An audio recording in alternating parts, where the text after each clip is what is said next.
Welcome and thank you all for joining us. My name is Denise Jorgens and I'm the director here at International House at the University of Chicago. On behalf of the global International House community, we are so pleased to host the second Václav Havel Lecture Program. We are especially pleased to host this program as it has been made possible through the generous support of Gabriel Eichler, who is a former resident of International House. Today's event is co-sponsored by the International House Global Voices Performing Arts and Lecture Series. Through this program, International House presents programs that advance cross-cultural understanding and public discourse on community, national, and world affairs. This year, we anticipate offering 75 public programs involving a wide range of community and university partnerships. We invite you to join us here throughout the academic year for many of our other public programs. Information about our public programs is available in the foyer area and, of course, on our website, where you can also sign up to receive our weekly newsletter. On behalf of the global International House community, I want to welcome you again and thank you for joining us today. And now I'd like to invite Dean Amanda Woodward, Dean of the Social Sciences Division, to formally introduce our speaker and to begin our program. Thank you all for coming.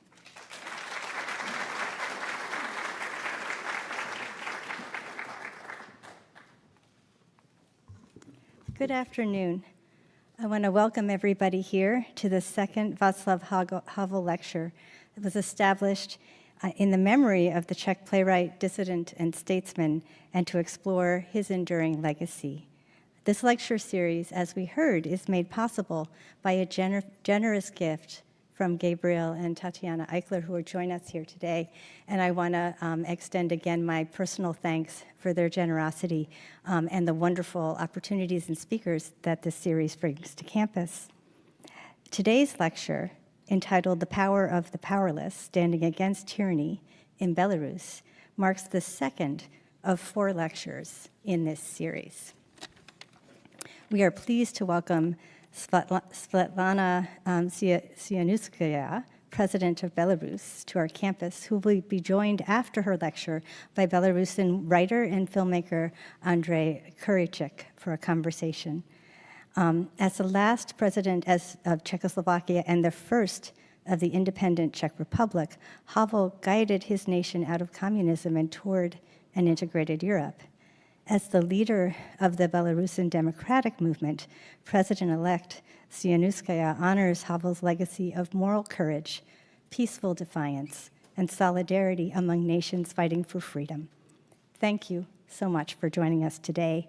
I'm going to welcome to the mic Professor Faith Hillis, Professor of Russian History at the University of Chicago and the Director of the Eastern European and Russian Eurasian Studies Program, to introduce our speaker for today. Faith?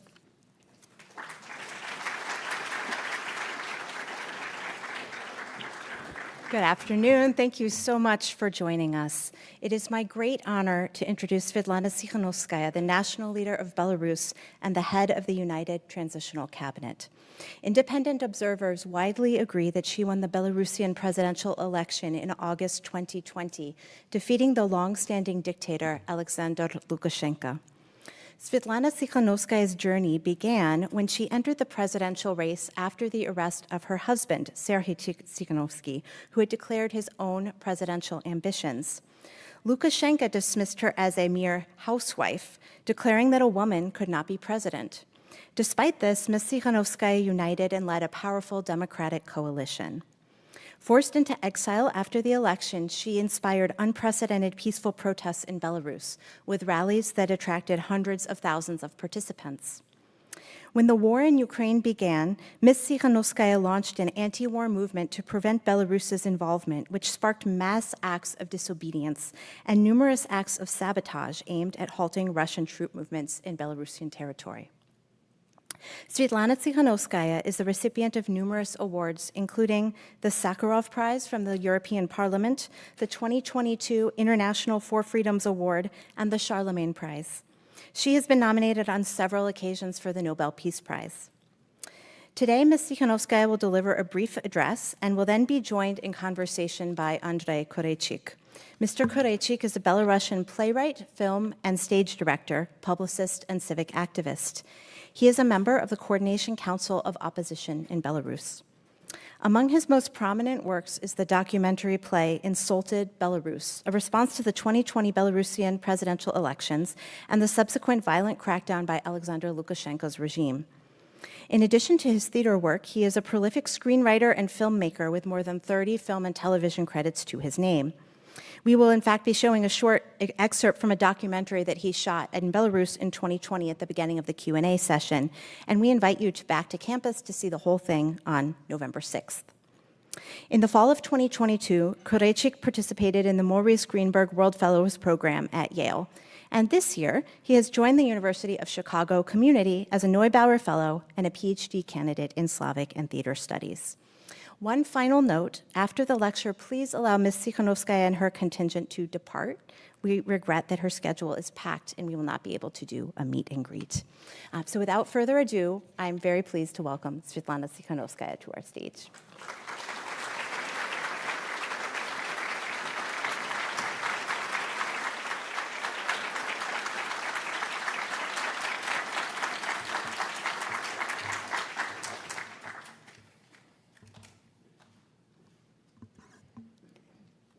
President Paul Alivizatos, Dean Amanda Woodward, Mr. Eichler, esteemed faculty and students, дорогие белорусские сябры, distinguished guests, dear friends. First of all, I want to thank University of Chicago and Professor Faith Hillis for the invitation and bringing me back to this beautiful city. Everyone knows Chicago for its vibrant Polish, Ukrainian, or Czech communities, but very little is said about Belarusian presence here. It was 100 ago when the first Belarusian-American Association in Chicago was established. Key figures of the Belarusian independence movement are buried here. And of course, another connection is Belarus-born Marc Chagall, whose paintings Four Seasons or America Windows decor this great town. Chagall spent most of his life in exile, but all his paintings are full of love to Belarus. Dear friends, there is no better way to start a new academic year than by honoring Václav Havel, his legacy and his values. And it's a great honor for me to be the second speaker chosen to hold the annual Václav Havel Lecture after Czech President Petr Pavel last year. Just 2 days ago, I met President Pavel at UN General Assembly in New York, and when we meet, we always mention Václav Havel in our conversations. You know, today we all miss Havel's wisdom. Maybe he would give us answers how to deal with all this mess we have now in the world and where to find hope. Havel was not just a playwright, not even just a president. Havel was a moral compass and moral voice in a time of fear. Yesterday in New York, in Václav Havel Center, we honored the legendary Joan Baez, and she spoke about Havel as her main inspiration to fight for justice. This is the man who proved that truth can shake empires. That even those without weapons, without power, can still change the course of history. That all dictatorships seem invincible until they suddenly collapse. Yes, Havel's life was a warning, but also a promise. A warning to dictators and a promise to those who dare to fight for freedom. As a dissident under Czechoslovak communism, he understood that post-totalitarian systems are sustained by lies. The dictators cannot be appeased, and dictators cannot be re-educated. It was Havel, actually, who first alarmed us about Russian revanchism. He said that Russia's biggest problem is that it doesn't know where it begins and where it ends. And he predicted the big war which takes place now in Ukraine. For us, Belarusians, Havel's legacy is not history. It is also today. His battles are our battles. The very repression he faced in Czechoslovakia, we now face in Minsk. And when Havel said that hope is a moral imperative rather than a naive expectation, he spoke directly to our situation. I never met Václav Havel myself, but I met so many people who called Havel their personal hero. Havel had a special connection with Belarus, which some find difficult to explain rationally. In contrast to many boring Western politicians, he honestly believed that Belarus is not a lost case, that we can win and join the European Union. You know, it was fun to see foreign politicians who believe in us more than we sometimes believe in ourselves.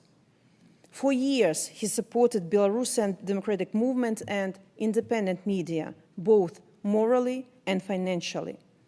And also, Václav Havel regularly wrote letters to political prisoners, even those who he never personally met.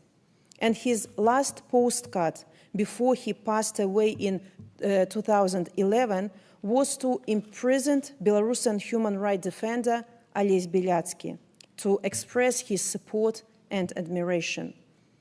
Later, Ales told to his wife Natalia that in prison, Havel's postcard was the thing he cherished the most. Today, 14 years later, Ales Belyatsky, now a Nobel Peace Prize laureate, is in prison again. Actually, yesterday he celebrated his 63rd birthday, the 5th in a row behind bars.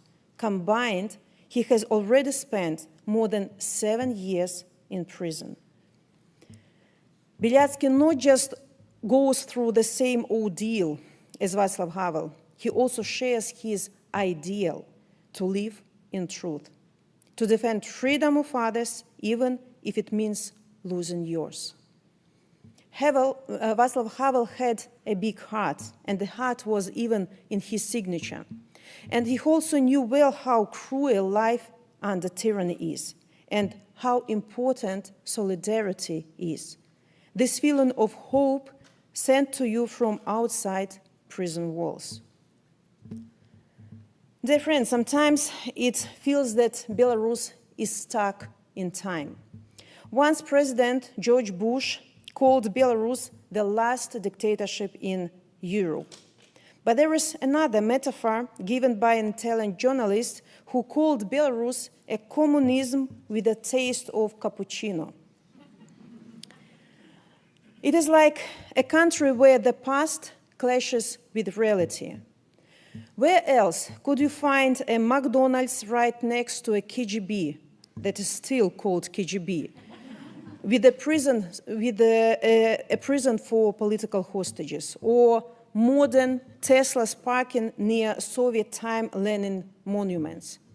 And this hypocrisy is everywhere in Belarus.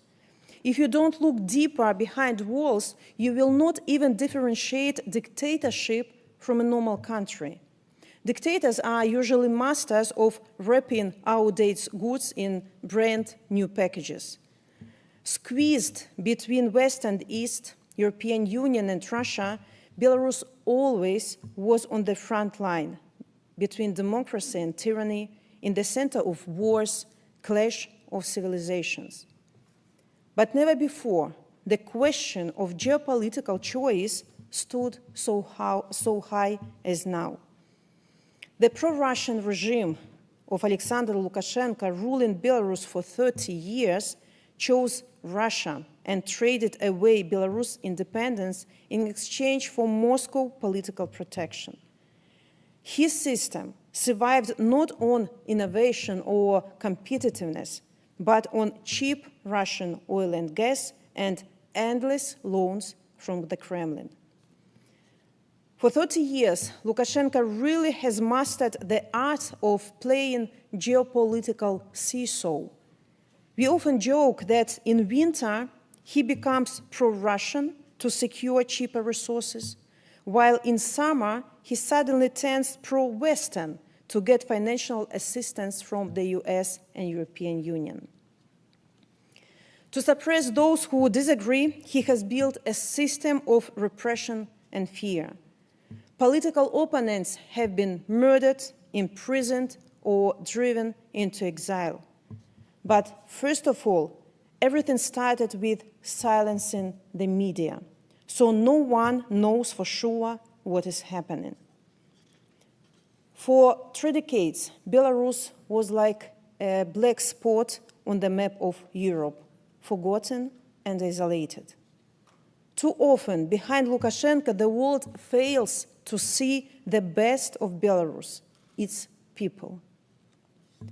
While the dictatorship was building its prisons and police stations, building a totalitarian state, the society developed on its own way, Western way, European way. Belarusian society has outgrown its dictator, and 5 years ago, we saw its blooming on the streets of Belarus when millions of Belarusians rose up against dictatorship. And this is where my personal story has started. I was an ordinary woman bringing up 2 children, and when my husband, a blogger, after announcing his presidential ambitions, ended up in jail, I decided to run in his place. You know, when your loved ones are in danger, you don't wait for something else to act. You just stand up. No, the regime registered me as the candidate for presidency, I think as a joke, because our constitution is not for women, Lukashenko always said. But I think that joke became his fatal mistake, because we, Belarusians, won that elections. We won that elections with more than 60%. Even a savvy dictator couldn't longer hide the truth. We organized an alternative vote count that proved our victory. Regime stole our victory, but the people said no again. And in every city, people took to the streets. Not just politicians, but factory workers, students, nurses, priests, grandmothers, teenagers. They came holding flowers, holding each other, and chanting one word: enough. But, like every dictator, Lukashenko refused to step down. Supported by Putin, he unleashed brutal terror that Europe hasn't seen for decades. Thousands got beaten, arrested, and tortured. Dozens were killed. Hundreds of thousands had to flee. And this terror continues to this very day. As we speak, every single day, from 10 to 15 people are detained in Belarus. Moreover, the dictator dragged Belarus into the Russian war against Ukraine, of course, against the will of Belarusian people. It was from Belarus that Russian tanks rolled in Kiev. It was from Belarus that the first Russian missiles flew to hit Ukraine. And our country became a launching pad of war, while 9 million people were taken hostage by 2 aging dictators. Meanwhile, Belarusians quickly mobilized to help Ukraine. We organized sabotage against the Russian military, and many went to fight for Ukraine as volunteers. And we made our stance clear. We are against the war, and we stand with Ukraine. You know, looking back from today's perspective, I often think that if our uprising has succeeded in 2020, Russia's invasion on Ukraine might never have happened, and history could have taken a very different course. You know, in Russia's eyes, Belarus and Ukraine are like naughty children. Russia doesn't see us as independent nations. Putin wants Ukraine actually to be the same as Lukashenko's Belarus, controlled and loyal. Yes, Lukashenko and Putin, I think that they hate each other, but they need each other. It's like symbiotic friendship. Without Putin, Lukashenko wouldn't survive a single day, like, you know, scuba diver without an oxygen tank. And even it's really naive to think that we can split these two dictators. It's also naive to think that we can re-educate them or appease them. Believe me, dictators don't seek peace. They need war because it fuels their regimes and it justifies their repressions. Today, fate of Belarus depends on geopolitical context. We understand that if Ukraine wins this war, we will have another chance too. And if Ukraine loses, it will be difficult to take Belarus from the Russian bear. When in 2020 it seemed that everything depended on us, so today Belarus became a part of a bigger problem. We cannot go to protest very openly in Belarus, but we can prepare for a new momentum, and I am sure that it will open a new window of opportunity for us. There are two things that keep our movement alive. It is solidarity and hope. You know, and many people ask, where is hope in all of that? You know that my husband, Sergei, was recently released after 5 years of solitary confinement. For much of that time, I did not even know if he was alive. But I have never stopped fighting for his release and for the release of all political prisoners. My husband has been tortured. He was kept in solitary confinement. He missed our children growing up. They forgot the sound of his laugh. But how did my husband manage to survive all these tortures? By knowing that he is on the side of truth. How did I manage to survive? By not losing hope. Sometimes people ask me honestly, why don't you give up? And the answer is simple, because I cannot. Hope is not luxury for us. This is our duty. Hope is what carried me through the darkest days and years without hearing my husband's voice.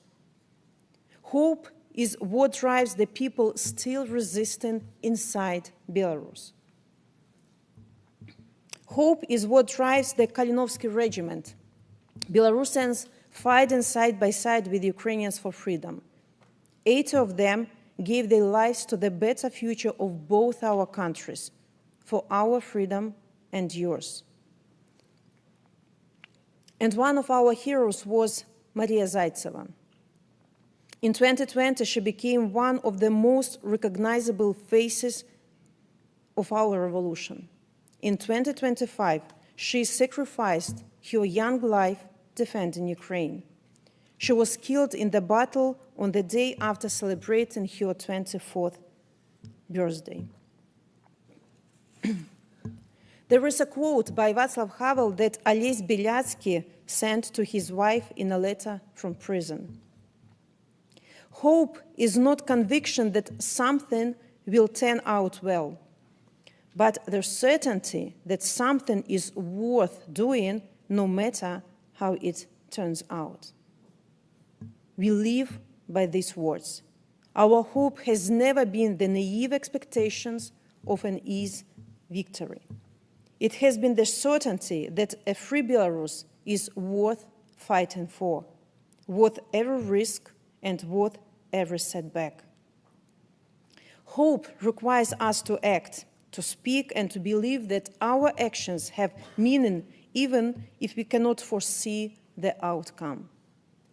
People who refuse to give up hope are people that dictator can never truly defeat. Dear friends, speaking to you today, I want to share several pieces of advice and lessons learned during my short and accidental political career. First, to the people of free world, cherish what you have. Because very often people living in democracy take it for granted. But in countries like Belarus or Ukraine, we know its true price because we sacrifice everything for it. Freedom is never guaranteed, and it's so easy to lose it and so hard to get it back. And it must for sure be protected, fought for again and again. Second, never stop looking for the truth. Never stop asking the questions. Never stop learning. Keep an open mind and use the amazing tools you have available today. The goal of tyranny is to make you confuse truth and lies. Third, never lose hope, of course, about hope. Maybe hope alone is not enough, but it is something that keeps you afloat in the most difficult moments. People who were just released from Lukashenko's prisons said that it was hope alone that helped them to survive. Fourth, listen to your heart as well as your mind. Empathy, compassion, and solidarity is our greatest superpower. Sometimes life puts you in circumstances where you just have to act. And finally, no fight can be won alone. You always need friends, you need allies. You need a common effort. The fight for democracy is not a local, it is a global one. And the greatest threat to democracy is not always violence. It's often fear, doubts, fatigue, loss of hope, and simply forgetting who we are and what we stand for. So today, standing here under Havel's name, I'm not mourning democracy. I'm renewing faith in it. So let us renew our commitment to freedom. The Belarusian people haven't given up, and neither should the world. And together we will prove once again that power of the powerless can change the history. Thank you.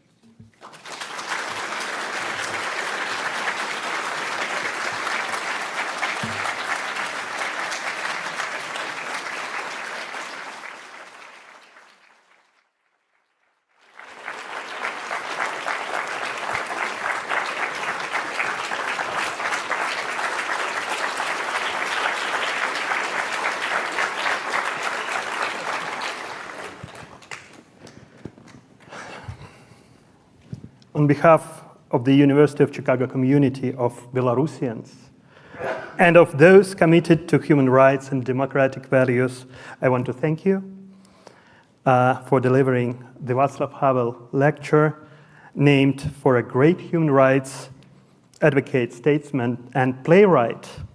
As a playwright myself, this holds particular meaning for me. With your permission, before we begin the conversation, I would like to offer all of you a brief 3-minute pause and invite everyone to immerse themselves in the visual context of what unfolded in Belarus 5 years ago. We'll watch a short clip from a documentary film, Voices of the New Belarus, I produced at Yale University, based on unique archival materials. We will screen the full film here on November 6th. Please, no photos or videos. Just try to feel what happened 5 years ago. Please.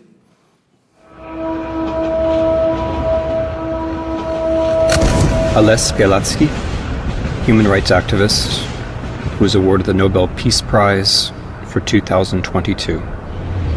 Bielatsky was charged with tax evasion with the maximum penalty of 7 years in prison. It just so happens that people who value freedom the most are often deprived of it. I remember my friends, human rights activists from Cuba, Azerbaijan, Uzbekistan. I remember my spiritual sister, Nasrin Sotoudeh, from Iran. I admire Cardinal Joseph Zen from Hong Kong. Thousands of people are currently behind bars in Belarus for political reasons, and they are all my brothers and sisters. Nothing can stop people's thirst for freedom. In my homeland, the entirety of Belarus is in a prison.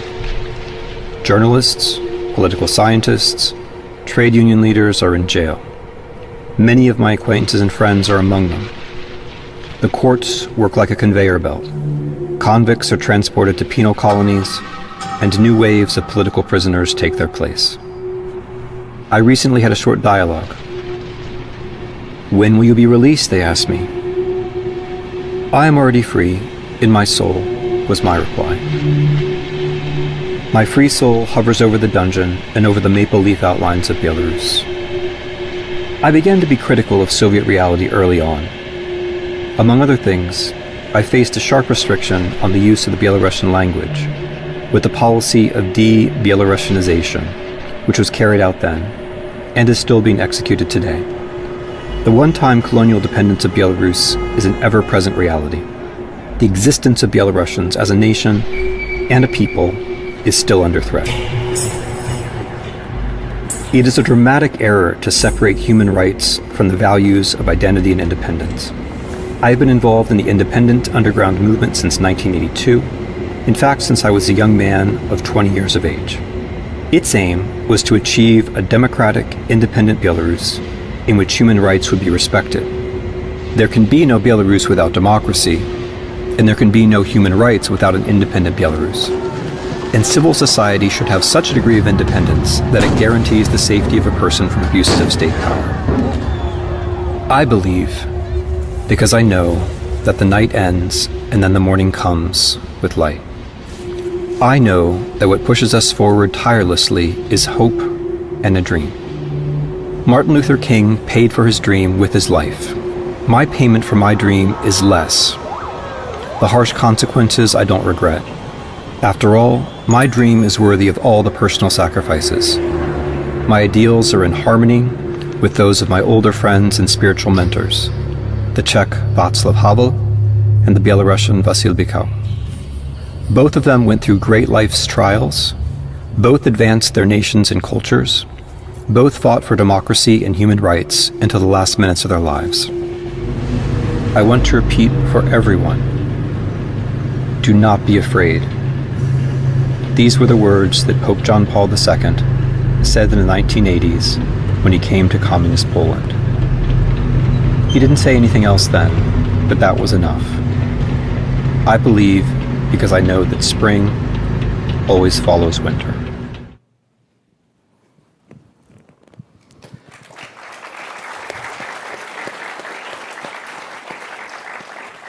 Sviatlana, when you see these images and return 5 years later to the events of 2020, after tens of thousands passed through prisons with Alexander Lukashenko still in power and thousands still behind bars, including Nobel laureate, what emotions do you feel and how do you explain to yourself and to others that all that struggle was not in vain? You know what, Andre, I think that it's always mixed emotions, because on the one hand, of course, I don't want Belarusian nation to go through these sufferings, to go through tortures, through split families, through people who had to flee Belarus and live in exile every day, you know, in the wish to pack their suitcases again and return home, with families that, with grandchildren who cannot see their grandparents because they are still in Belarus and, for example, borders are closed. Of course, I didn't want to go through the situation that my beloved Belarus became a launching pad for attacking Ukraine. But on the other hand, I understand that maybe without some sacrifice, maybe without some sufferings, nation cannot become nation, and nation cannot cherish maybe what they might have. Because I remember how in 2020 it was such unification of Belarusians. We felt nation, we felt shoulders each other, we saw the eyes each other, and we realized that, look, we are together. We are not separate individuals in Belarus who maybe were thinking or talking about politics in kitchens behind closed doors, being afraid. We saw that there are so many of us who want changes. And really our present united people so much that it is irreversible process. Belarusians will never again can change their mindset and return to position of slaves, in the position of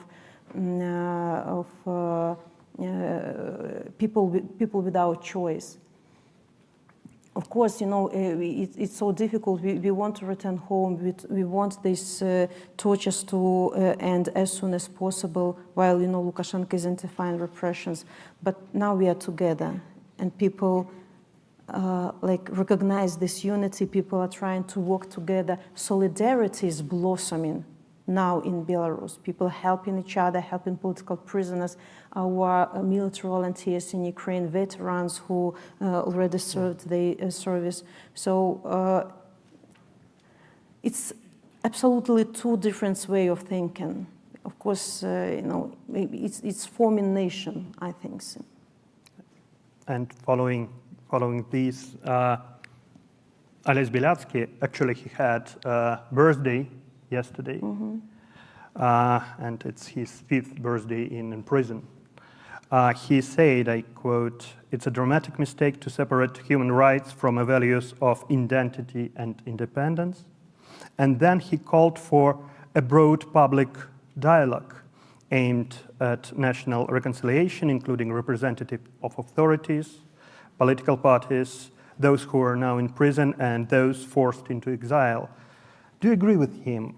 And how central to your ideas and politics is Belarusian national identity and defense of it? And are you really prepared for dialogue with Lukashenko? Or maybe is he prepared for dialogue with you and Belarusians? How do you think? Look, so many questions. Okay, let's say start with the national identity. Our country under the governance of Lukashenko started to lose national identity because, as I said in my speech, Lukashenko always was the most pro-Russian or pro-Soviet Union, better to say, person. He always hated everything Belarusian.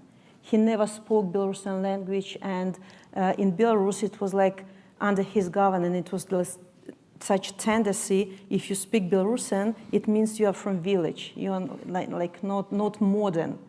And step by step, everything Belarusian was erased from Belarus. Yes, we studied Belarusian language as secondary language in school. For example, I know Belarusian language because my grandparents in village where I usually spent summers spoke, and that's how I heard our native language. But in big cities, it was not nice.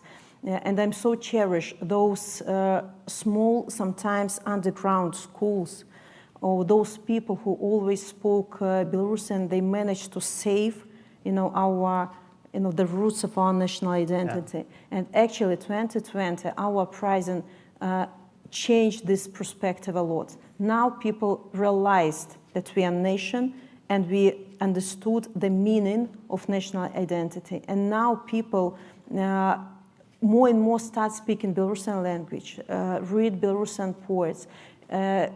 But now it's already Russia, together with Lukashenko, they want to rewrite our history. They want to show that Belarus is close connected to Russia rather than to Europe. They erase every European fact, European Belarusian ties from Belarusian books.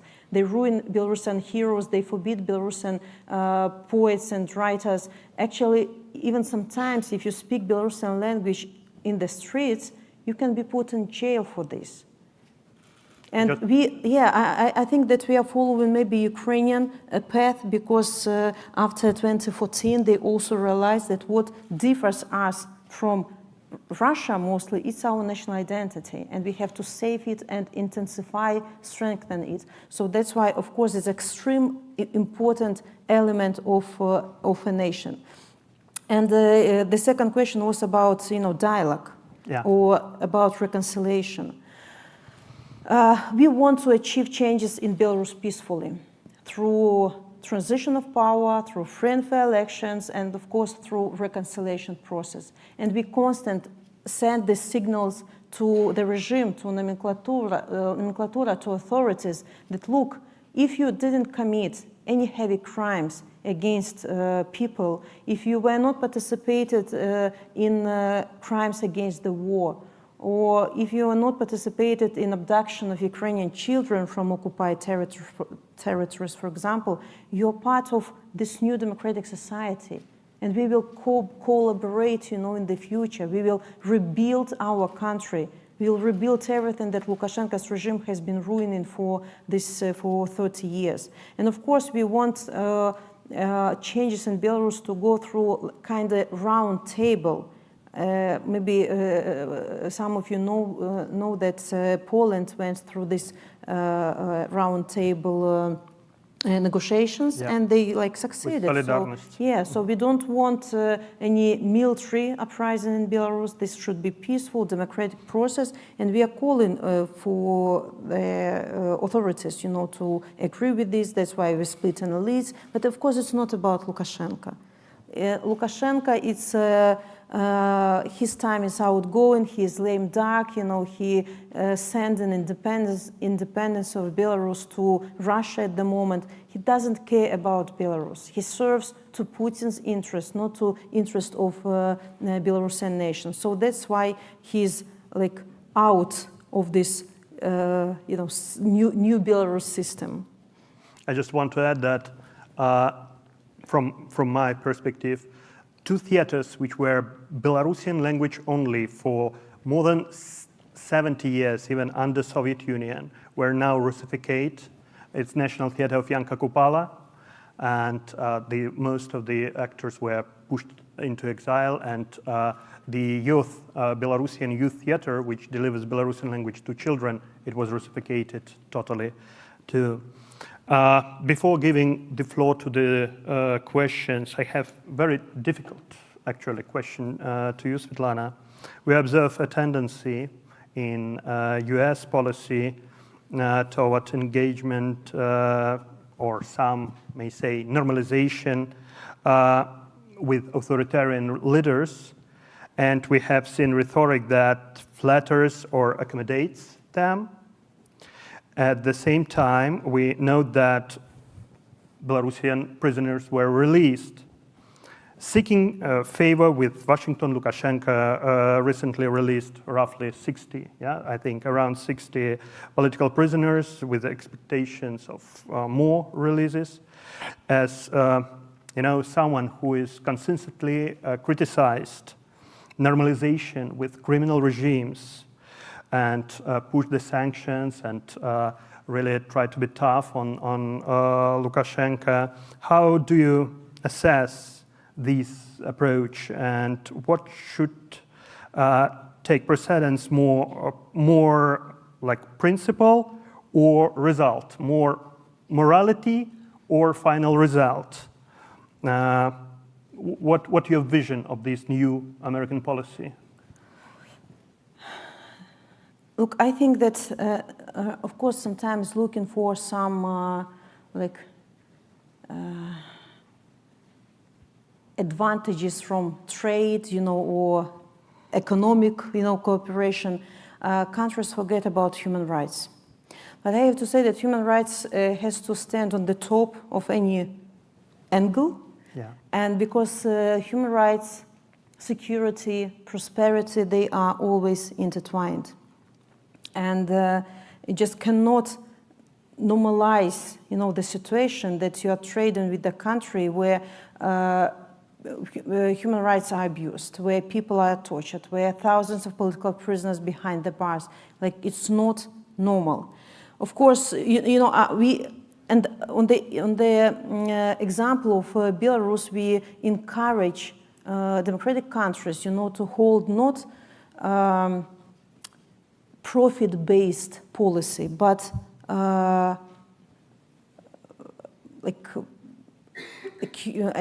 human rights, based policy. Because without human rights, yes, values-based policy. Yes, thank you. Because it's so easy, to cross this line where you becoming supporter of dictatorship, or you're contributing into this violence, into repressions in the country. The situation we see now in Belarus from the point of view of the USA, all the countries have different context.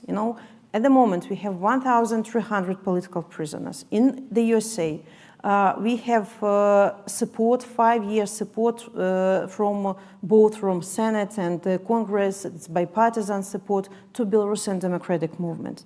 For 5 years, Lukashenko is not recognized as legitimate. He is under sanctions from America, and we always support this approach.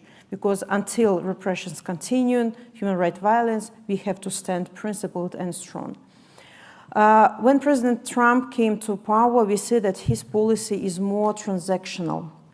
And I think that we have to use this wish to become peacemaker.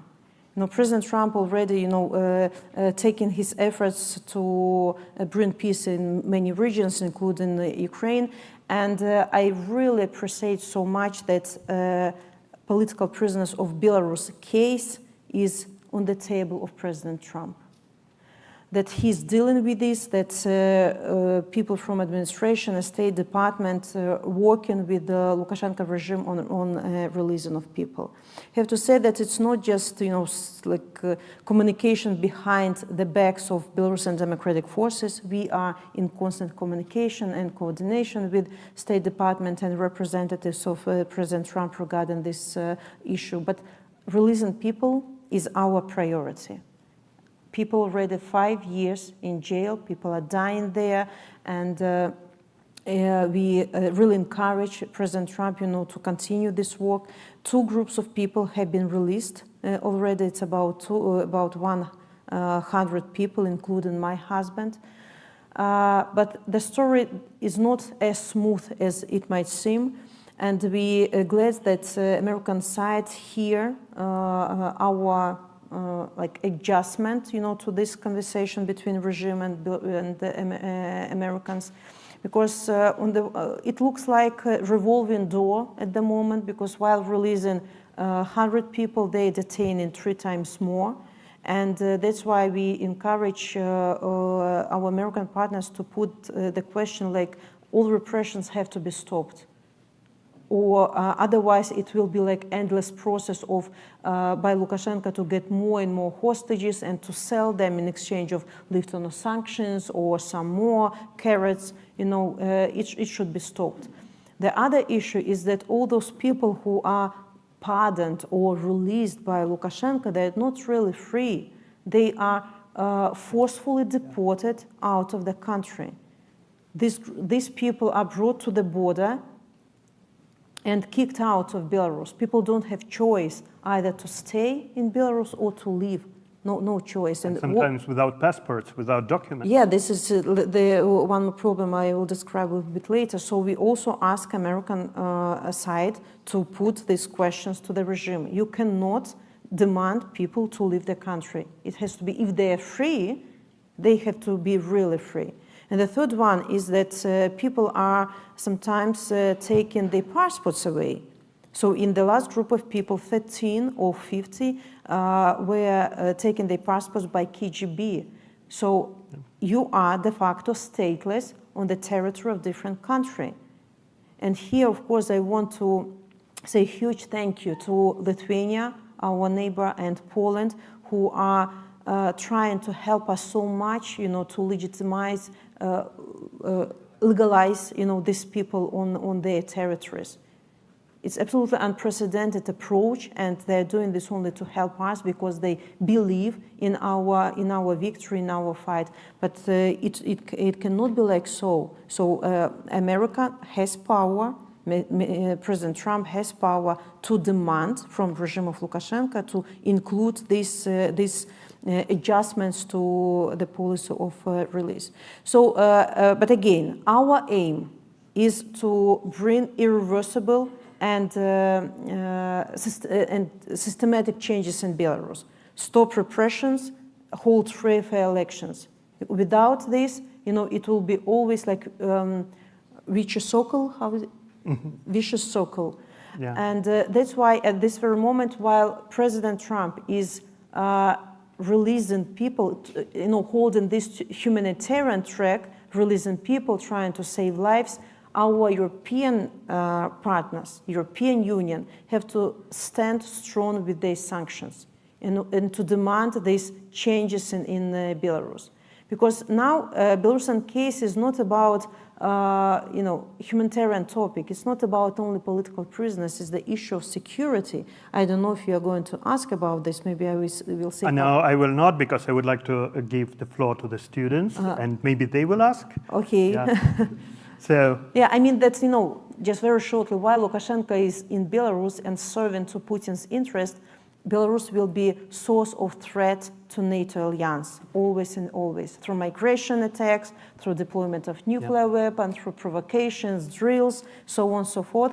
And only free and democratic Belarus and a democratic government can be reliable partner to all our neighbors. And free and democratic Belarus is in the interest not only of Belarusian nation, but also our nearest neighbors, of course, but also NATO alliance. Yeah. I would like to invite questions from, let's start with the students. Please, we have a central mic, and you can just come and ask. Yeah. Come on, yeah. Please, but present yourself, and please be short in your questions. Madam President-elect, thank you so much for being here today. My name is Vita Raskevičiūtė. I'm a first-year PhD student in history. And sorry if this is not a very tactful question, but I was wondering, why do you think what 2020 revolution failed? If you had to, after 5 years of a bit pondering on this, why do you think it did not reach the conclusion that was foreseen, especially the comparison to Euromaidan in Ukraine, where kind of the trajectories changed? Thank you. Thank you. First of all, I cannot agree that 2020 revolution failed. At that step, regime managed to suppress our uprising, but our movement, our revolution, actually, it is continuing. If it failed, I wouldn't be here. We wouldn't have network of Belarusians who continue their fight in media, in human rights defender organizations, civil society organizations, our military volunteers in Ukraine. Revolution is not only this visible part. It's not only this beautiful rallies on the streets. It's sometimes it's underground work. Sometimes it is work from exile because society inside the country is suppressed. But it is going on. But if to say why this 2020 period, was suppressed, of course there were so many factors. First of all, we underestimated the cruelty of the regime. I don't know why. We thought that if regime sees so many millions of people on the streets, peacefully protested, we thought that Lukashenko might say, okay, I see that I am defeated, I will give up. Maybe it was our naive approach, but somehow we believed in this. The second, if not President Putin came to save Lukashenko, I think that that uprising would succeed. But we didn't know maybe at that moment it was already in project of Putin to invade Ukraine, and Putin needed Lukashenko as very loyal and very cheap ally who will definitely provide our territories as launching pad for attacking Ukraine. And that's why he saved Lukashenko and continuing to back up him politically and economically all these years. The third factor, I suppose, is that in 2020, the voice of Russia or Putin was very clear. He's supporting Lukashenko. And the voice of democratic countries wasn't like vocalized. Nobody told from the West that we stand strong with democratic movement. There was no other voice for Belarusian people, because Europe or free world didn't have strategy on Belarus, couldn't understand what is happening, have never seen such huge uprising, and we were lack of this voice. And elites who also were shaken very much at that moment, they didn't hear this voice. So that's why when the next moment of opportunity will happen in Belarus, our partners, our democratic allies have to be prepared as well and have to be on the side of democratic forces. Now, we as democratic forces, we are more prepared, we have structures, we have institutions like alternative government in exile. We have formalized relationship with the countries and institutions. With the USA, we have strategic dialogue. Actually, it's rather unusual for the USA to have strategic dialogue with non-governmental, with non-official Minsk, non-official state, because Lukashenko is not recognized. There is no ambassador there, he's illegitimate, and we are like people, nation without state. Our state is seized by dictator, so the USA is having this strategic dialogue with us, the same as UK, Canada. So now the democratic world is on the side of the people, and it's already a clear message to Belarusians. And when there will be momentum, we will not lose it, definitely.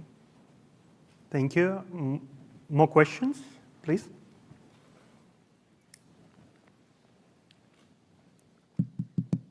Thank you, sir. Madam President, my name is Jack Howes. I am a freshman student at the university. I will be studying political science. My question for you, Madam President, is, as you've mentioned, unfortunately, Belarus has not exactly escaped from the tyranny of communism into a more democratic future, as was hoped. Sadly, this has happened in quite a few post-Soviet states: Ukraine, Russia, Serbia, Hungary. However, there are different states, for example, Czechia and Slovakia, Slovenia, Croatia, Poland, the Baltic states, where it has been more successful. They have their problems, but are generally more successful democratic states. And so I was just wondering if you had any thoughts on what the reasons were for the relative success of democracy in those countries compared to the unfortunate failures in some countries, including your own, which hopefully will be corrected. Just thought if you could give your thoughts on that, I'd appreciate it. Yeah, I understand the question. When in 1991, Soviet Union collapsed, every country had freedom maybe to choose their future. And Poland, Lithuania, Baltic countries, some others, they were a little bit further from Russia, and they managed to put the countries on a democratic path of development. 3 years Belarus was free, 3 years Belarus was independent, until in 1994 we, Belarusian nation, chose Alexander Lukashenko as the president. Because he was a fantastic populist. He promised that he will ruin corruption, that he will make Belarus blossom in the country. He promised so many things, and people actually who were so exhausted after the Soviet Union hungry times, they believed. And already in 1996, Lukashenko dismantled parliament. He started to prosecute his opponents, and it became evident that we chose dictator. But it was 2 years enough for Lukashenko to start building this system for himself. He strengthened his military apparatus who was protecting him, not people. And they started to seed this feeling of fear in nation. And they strengthened their dictatorship they changed actually our symbols. For 3 years, we had our wonderful red, white flag and the European coat of arms. And when Lukashenko came, he changed it again to Soviet Union style symbols. So it became evident that he wants to drag our country not into the future, prosperous European future, but to Soviet Union past. And this is what he has been doing for 30 years. So yeah, it was I cannot that it was mistake of Belarusian people. Like we believed to a person who seemed like ours, Belarusian, but when he started to show his real nature, it was too late. And of course, when Putin came to power, it maybe became evident that Russia wants to restore its empire, and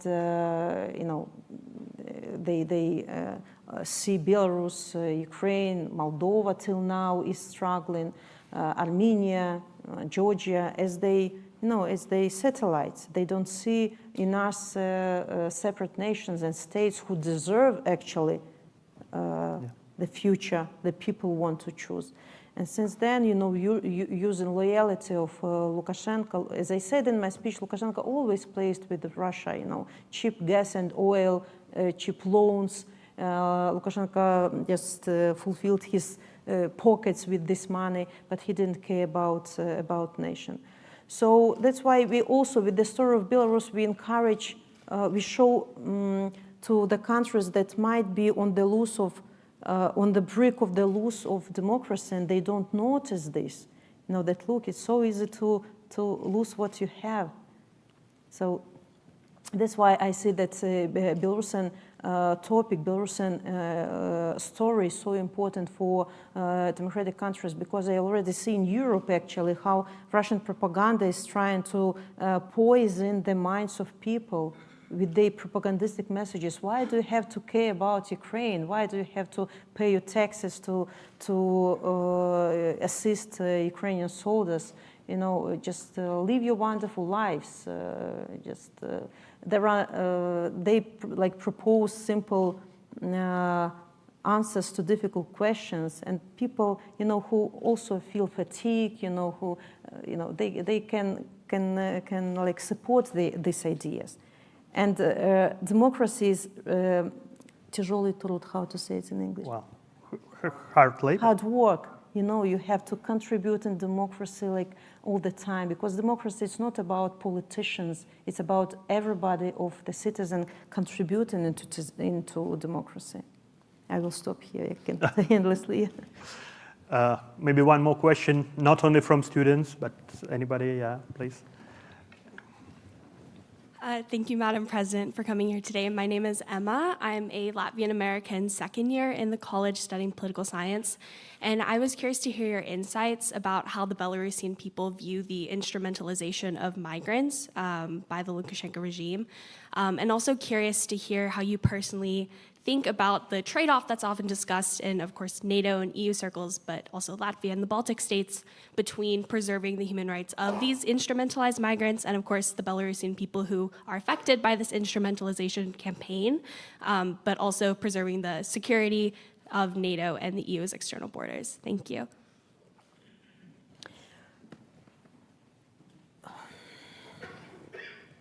From Belarusian regime, it's a new type of blackmailing neighbors, migrants.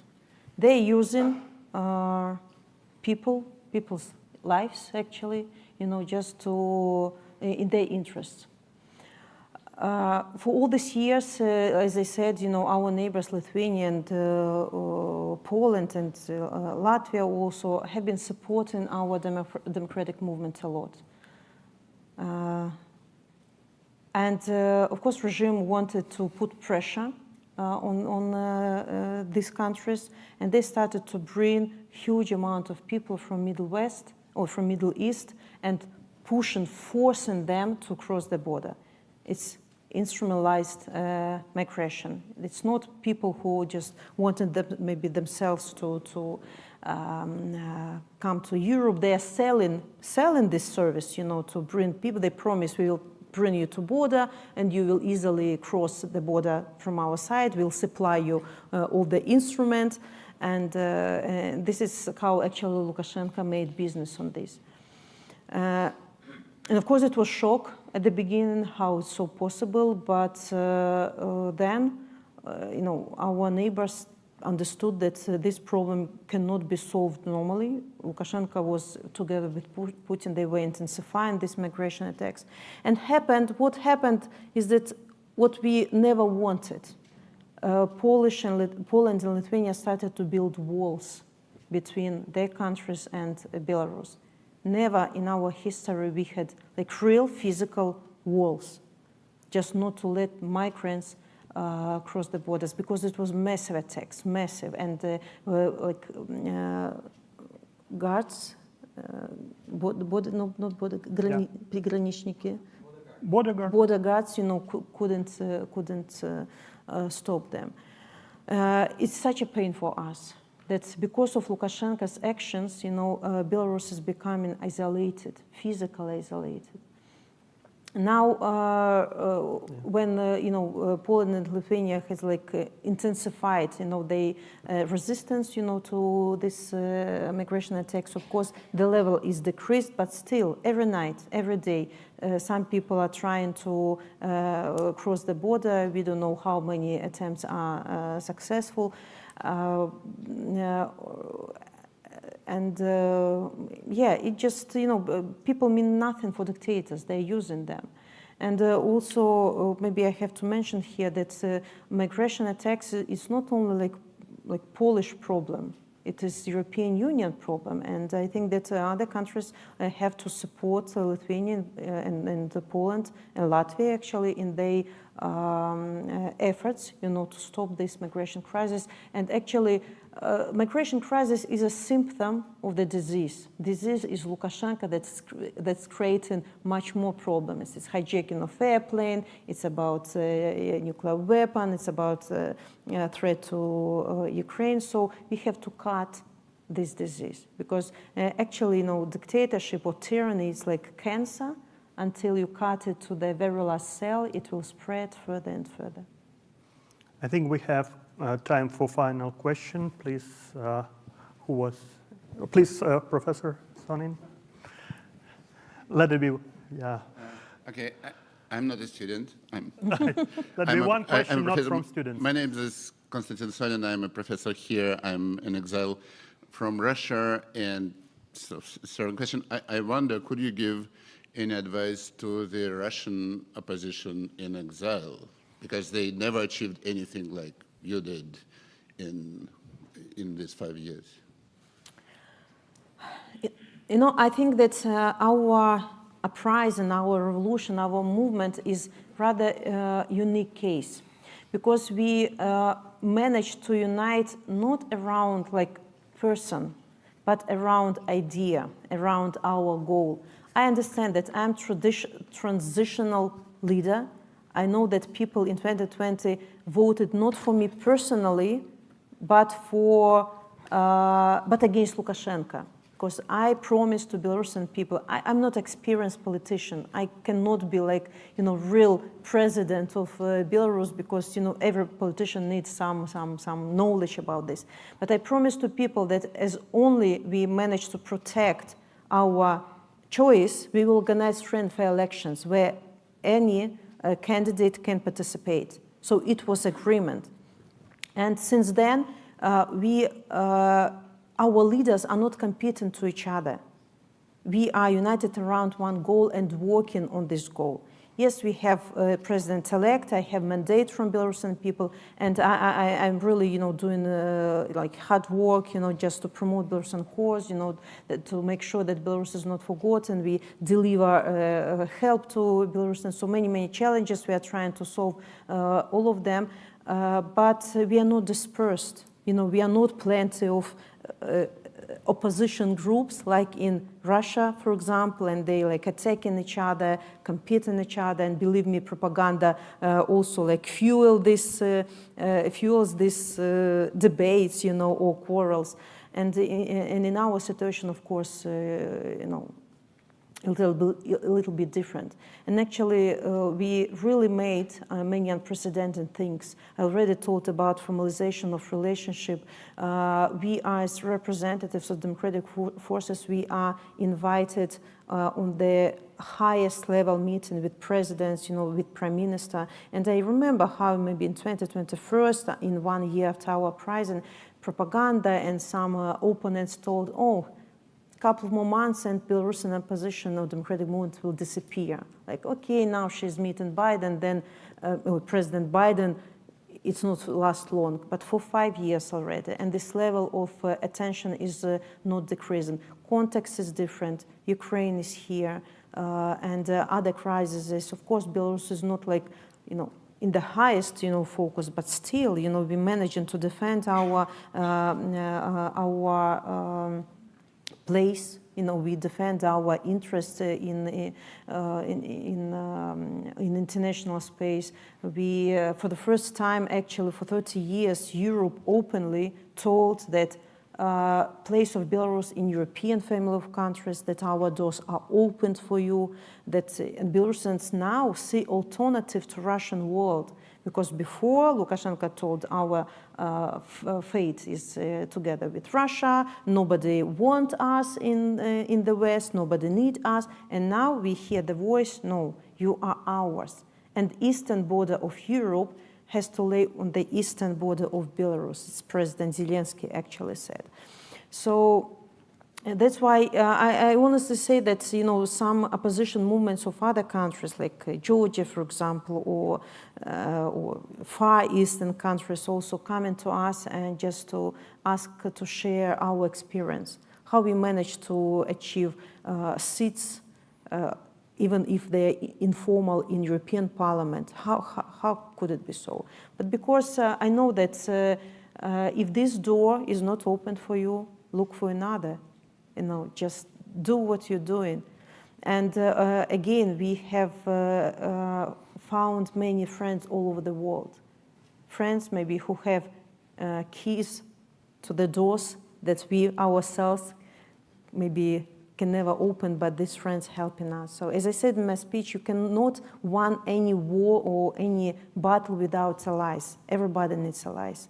Everybody needs solidarity from other countries because it also fuels our energy. And there is you know, promise already that we will not stay one-to-one with Putin when there will be moments that democratic world will be with us. Sviatlana, thank you once again.